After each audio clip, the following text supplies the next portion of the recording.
Terve!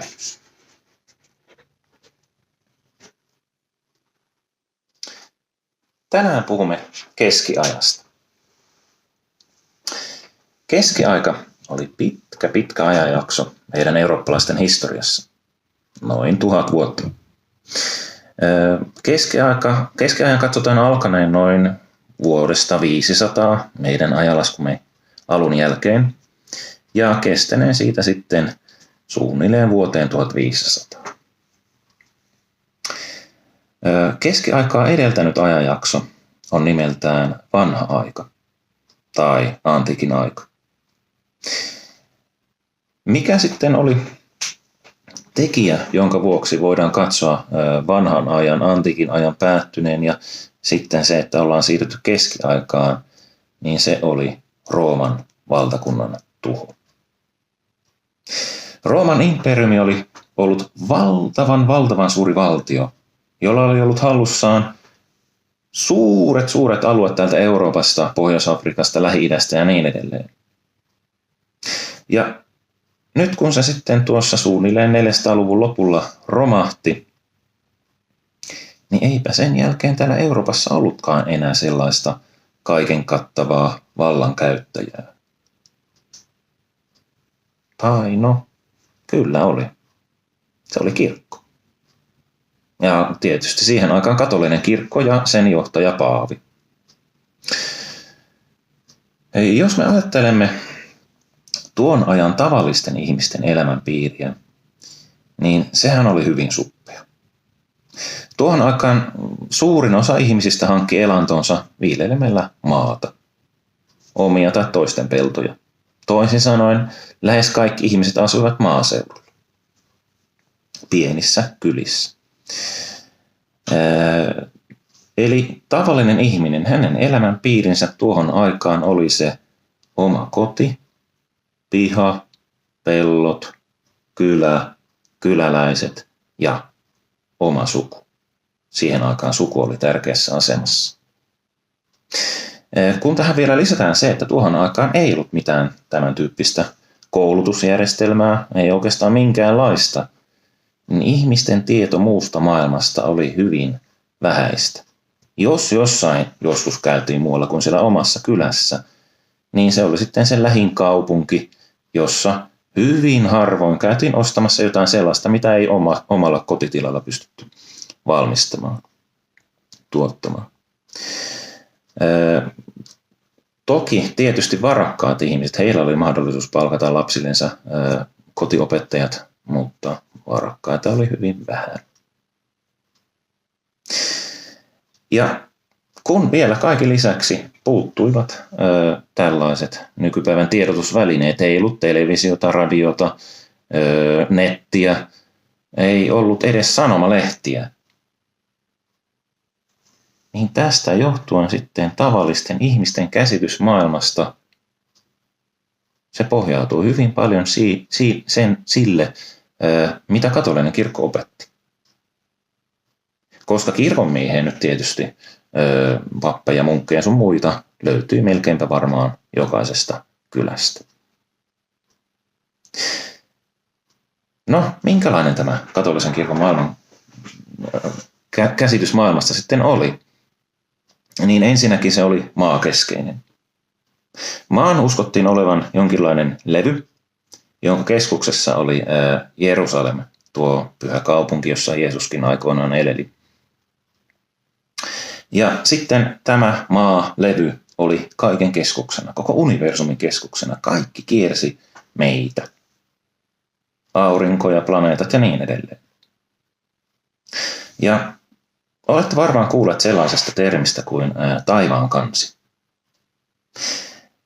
Katolinen kirkko opetti, että tuolla ylhäällä oli ihan oikeasti sellainen kova taivaan kansi, jossa oli muun muassa tähdet. Miten ne muuten siellä olisivat pysyneet. Sen lisäksi siellä taivaan kannessa oli radat, joita pitkin erilaiset taivaan kappaleet auringosta planeettoihin kulkivat. Sinänsä kuulostaa ihan loogiselta. Ja entäs sitten sen taivaankannen yläpuolella? Niin siellä oli taivas. Jumala, enkelit, pyhimysten ja tavallisten ihmisten sielut. Ja sitten siellä alhaalla, siellä oli Lucifer.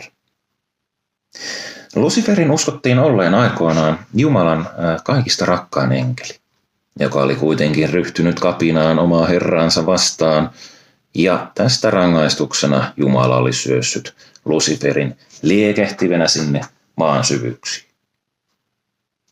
Ja sinne sitten päätyivät myös niiden ihmisten sielut, jotka eivät elämässään tekemiään pahoja tekoja olleet mitenkään katoneet. Eli tällainen oli se katolisen kirkon maailmankuva keskiajalla. Kun sitten alettiin lähestyä uutta aikaa, eli siellä 1400-1500-lukujen vaihdetta, niin tätä katolisen kirkon käsitystä maailmasta alettiin kuitenkin yhä enemmän ja enemmän kyseenalaistaa. Siinä oli taustalla monia tekijöitä, vaikkapa se, että Christopher Columbus löysi miehistöineen aivan kokonaan uuden mantereen, eli Amerikan mantereen. Tai no, eivät he sitä löytäneet, kyllähän se nyt oli löydetty jo aikoja sitten, mutta he olivat kuitenkin se joukko, joka toi ensimmäisenä laajemmin Amerikan mantereen meidän eurooppalaisten tietoisuuteen. Sen lisäksi ihmisten ymmärrystä ja tietoa maailmasta lisäsi kirjapainotaito Gutenbergin keksimänä 1400-luvulta. Sen ansiosta pystyttiin niitä paljon nopeammassa tahdissa saamaan aikaiseksi kirjoja. Aikaisemmin joka ikinen kirja oli pitänyt kirjoittaa käsin. Ja kun ajattelee sitä koukeroista kirjoitustyyliä, mitä silloin oli, niin sehän on aivan älyttömän hidasta. Saattoi olla, että yhdellä munkilla meni koko elämä yhden raamatun kopioimiseen. Ja tästä johtuen kirjat olivat olleet todella kalliita. Kenelläkään tavallisilla ihmisillä ei ole mitään mahdollisuutta ostaa mitään kirjoja. Ei kyllä tämän kirjapainotaidon keksimisen jälkeenkään vielä pitkään aikaan, mutta se kuitenkin mahdollisti tiedon nopeamman levittämisen.